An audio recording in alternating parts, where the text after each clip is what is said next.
प्रस्तुत कहानी परीक्षा मुंशी प्रेमचंद द्वारा रचित उत्तम लघु कथाओं में से एक है। इस कहानी के मुख्य पात्र दीवान सरदार सुजान सिंह हैं, जिन्हें अपने पद का उत्तराधिकारी ढूंढना है। आइए देखते हैं उनका अनुभव उपयुक्त व्यक्ति को चुनने में किस प्रकार काम आता है। जब रियासत देवगढ़ के दीवान सरदार सुजान सिंह बूढ़े हुए तो उनको परमात्मा की याद आई।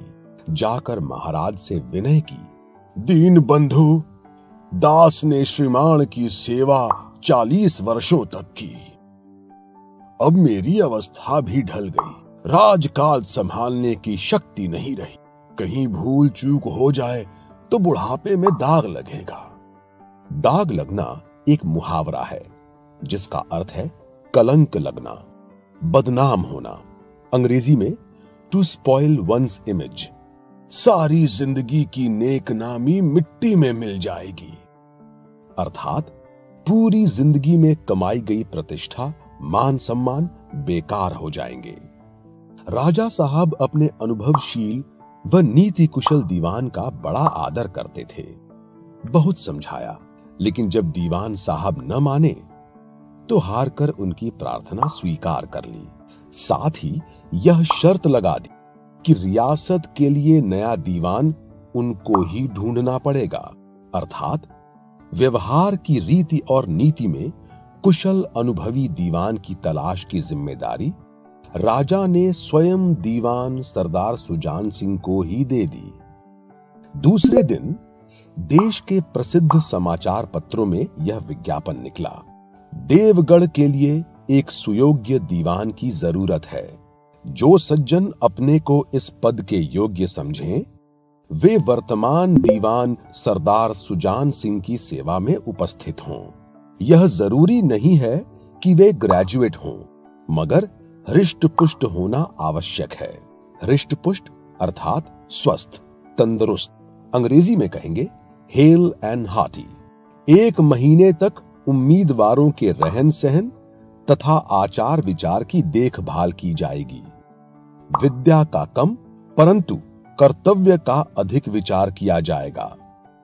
जो महाशय इस परीक्षा में खरा उतरेगा वह इस उच्च पद पर सुशोभित होगा। इस विज्ञापन ने सारे मुल्क में हलचल मचा दी। ऐसा ऊंचा पद और किसी प्रकार की कैद नहीं, केवल नसीब का खेल है। सैकड़ों आदमी अपना अपना भाग्य परखने के लिए चल पड़े। देवगढ़ में नए नए और रंग बिरंगे मनुष्य दिखाई देने लगे। प्रत्येक रेलगाड़ी से उम्मीदवारों का एक रेला सा उतरता। कोई पंजाब से चला आता था तो कोई मद्रास से या चेन्नई से। कोई नए फैशन का प्रेमी तो कोई पुरानी सादगी पर मिटा हुआ। पंडितों और मौलवियों को भी अपने अपने भाग्य की परीक्षा करने का अवसर मिला। रंगीन चोगे और नाना प्रकार के अंगरखे और कानटोप देवगढ़ में अपनी सज धज दिखाने लगे, लेकिन सबसे विशेष संख्या ग्रेजुएटों की थी।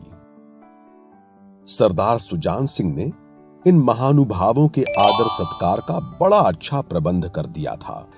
लोग अपने अपने कमरों में बैठे हुए महीने के दिन गिना करते थे।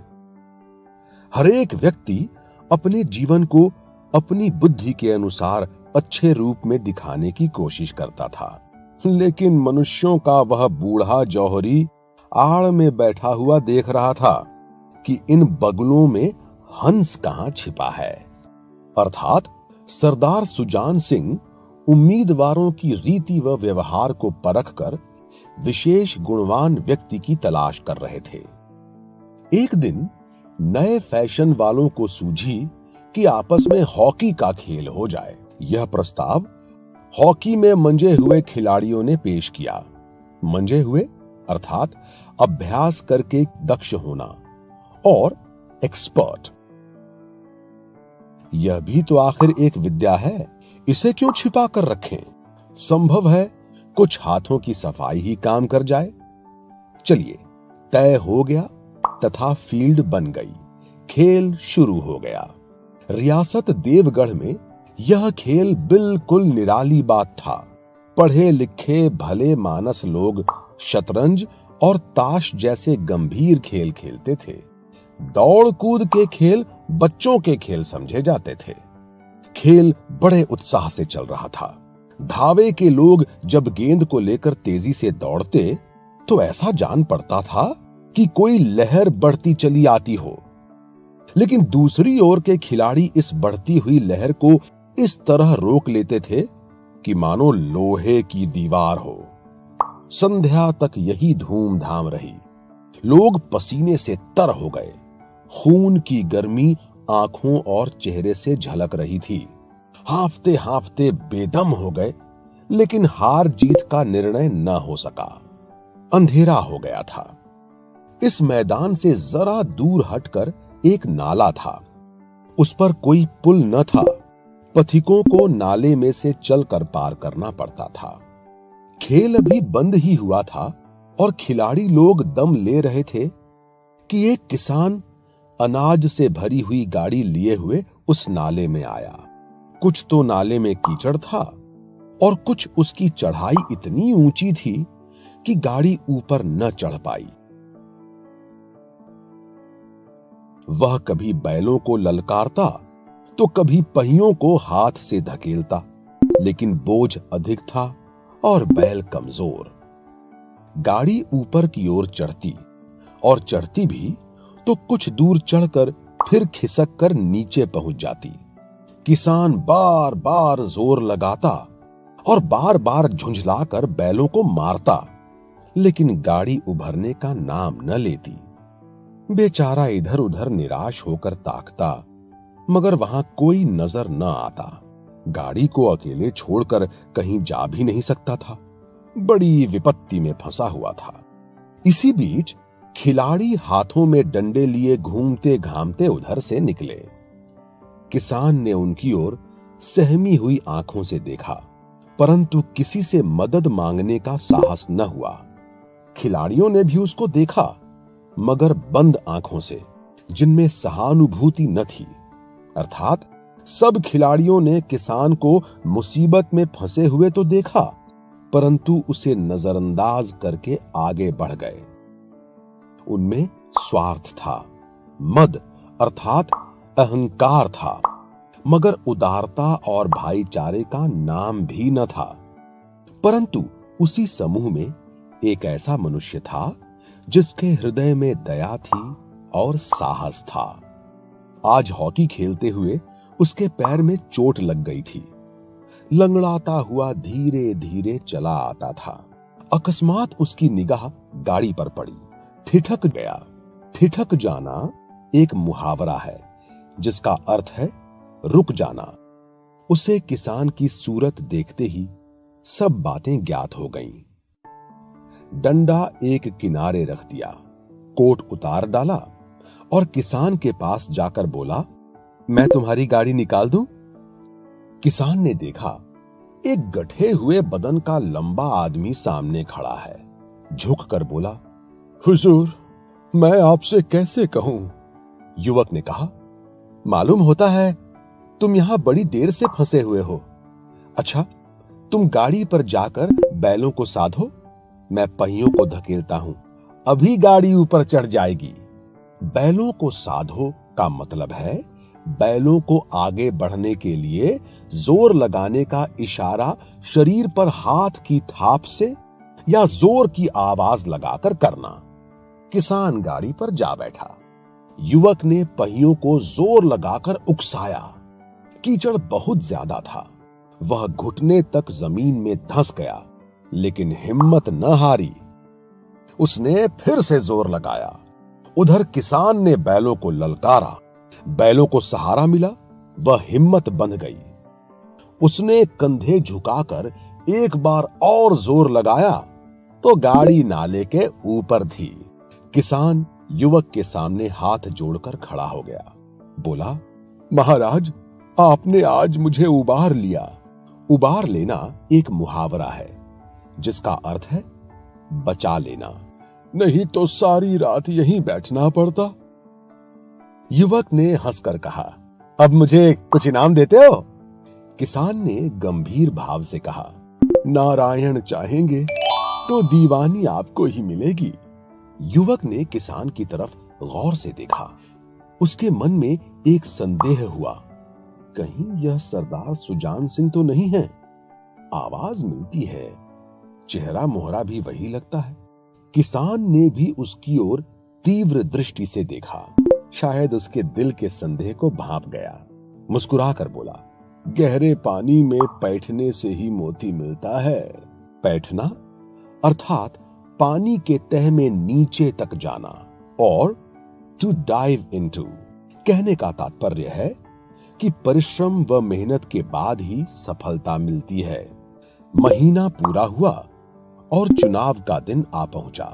उम्मीदवार लोग प्रातः काल से अपनी अपनी किस्मत का फैसला सुनने के लिए उत्सुक थे।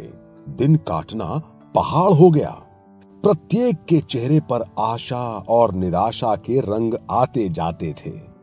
नहीं मालूम आज किसके नसीब जागेंगे, न जाने किस पर लक्ष्मी की कृपा दृष्टि होगी। संध्या के समय राजा साहब का दरबार सजाया गया। शहर के रईस और धनाढ्य, राज कर्मचारी, दरबारी तथा दीवानी के उम्मीदवारों का समूह सब रंग बिरंगी सज धज बनाए दरबार में आ विराजे। उम्मीदवारों के कलेजे धड़क रहे थे। तब सरदार सुजान सिंह ने खड़े होकर कहा, दीवानी के उम्मीदवार महाशयों, मैंने आप लोगों को जो कष्ट दिया है उसके लिए आप मुझे क्षमा कीजिए। इस पद के लिए ऐसे पुरुष की आवश्यकता है जिसके हृदय में दया हो, साथ साथ आत्मबल हो तथा हृदय से वह उदार हो।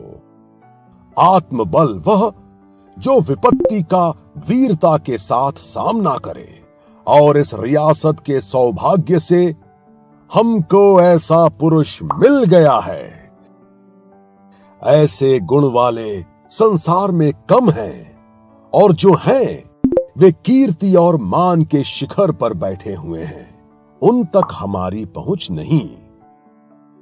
मैं रियासत को पंडित जानकीनाथ सा दीवान पाने पर बधाई देता हूं। रियासत के कर्मचारियों और रईसों ने जानकीनाथ की तरफ देखा। उम्मीदवार दल की आंखें उधर उठी, मगर उन आंखों में सत्कार था तो इन आंखों में ईर्ष्या। अर्थात दीवान पद के लिए जानकीनाथ का नाम आते ही उस पद के बाकी उम्मीदवारों की उम्मीदें धरी की धरी रह गईं। इसलिए मन में ईर्ष्या का भाव उत्पन्न हो रहा था, जबकि रियासत के कर्मचारियों और रईसों को दीवान सुजान सिंह का उचित उत्तराधिकारी पाने की खुशी थी।